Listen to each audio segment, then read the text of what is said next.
देखिए इस तरह के क्वेश्चन हैं, जैसे पेपर में कुछ क्वेश्चन ऐसे हैं जो हमेशा पूछे जाते हैं, आते रहते हैं। तो जैसे क्वेश्चन है ये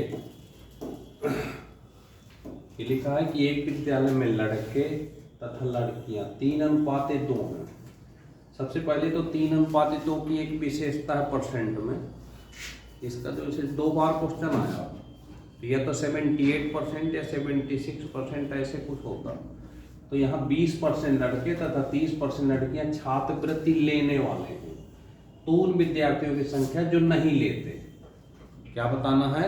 नहीं लेते। तो यहाँ पे एक काम करना है, यहाँ तो एक तो लिख लेना लड़के और यहाँ लिख लेना लड़कियां। बस एक चीज याद रखना कि जैसे 3:2 है, कितना है? 3। तो इसको 30-20 लिख लो। 30-20 लिखने से एक फायदा हो जाएगा कि काटने में दिक्कत नहीं होगी आपको।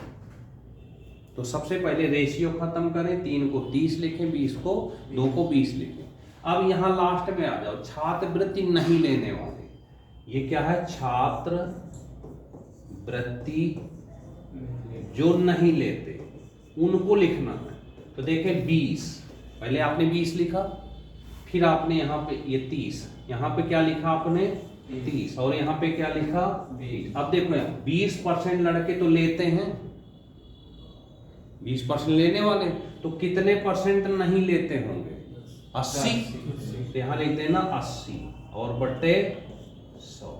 अब लड़कियों की कहाँ? लड़के तो 20 थी, लेते कितने हैं? 30%। तो कितने नहीं लेते? 70। ऐसे अब यहां से इसको काट दो, तो 24 तो हो गए कौन? लड़के। और लड़कियां 7 दूनी 14, तो प्लस यहाँ पे 14। तो टोटल कितने हो गए? जोड़ देते हैं इनको, तो जोड़ दें तो टोटल हो गए यहां से जोड़ के 4 4 8 38। तो 38 हो गए जो छात्रवृत्ति नहीं लेते, पर कितने में? तो ये देखो 30 ये और 20 ये, टोटल कितने हो गए?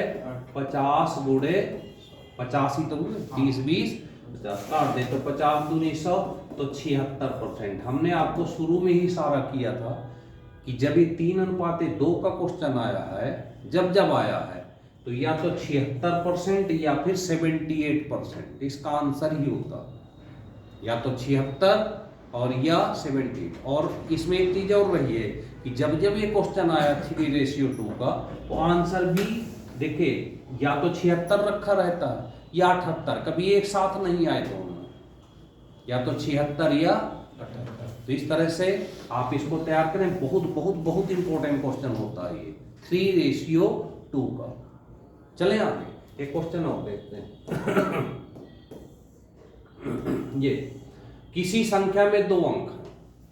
अगला क्वेश्चन है, किसी संख्या में 2 अंक हैं। लिखा है कि यदि अंकों के स्थान आपस में बदल दिए जाएं तो प्रारंभिक संख्या में जोड़ा जाए। कोई 2 अंकों की संख्या है और उसके स्थान बदलकर जोड़ा जाए, तो इस प्रकार परिणामी संख्या अर्थात योगफल किस संख्या से डिवाइड होगा। तो हमेशा एक चीज याद रखना कि जैसे कोई संख्या है, क्या है ये? 53, ये लिखा ना, किसी संख्या 2 अंकों की है, कोई भी ले लो, अंकों के स्थान बदल दिया जाए तो बदल दो। 5 3 था, क्या हो गया? 3 5, इनको जोड़ दो तो कितना बन गया? 88। ये हमेशा किससे डिवाइड होगा? 11 से डिवाइड होगा। किससे? 11। कोई भी संख्या 2 अंकों की, 36 ले लो, 36 के अंक बदल दो, 6 3 जोड़ दो 99। ये हमेशा किससे डिवाइड होगा? 11 से।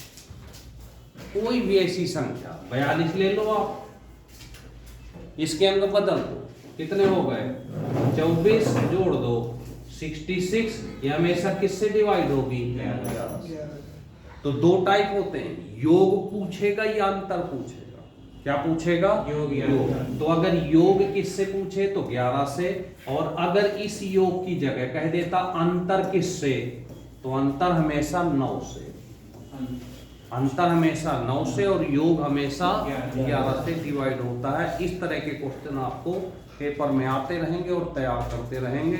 1 1 2 2 4 4 क्वेश्चन जितने भी मिले उतने आप तैयार करते रहें, तो आपका कहीं ना कहीं फायदा जरूर होगा। ठीक है।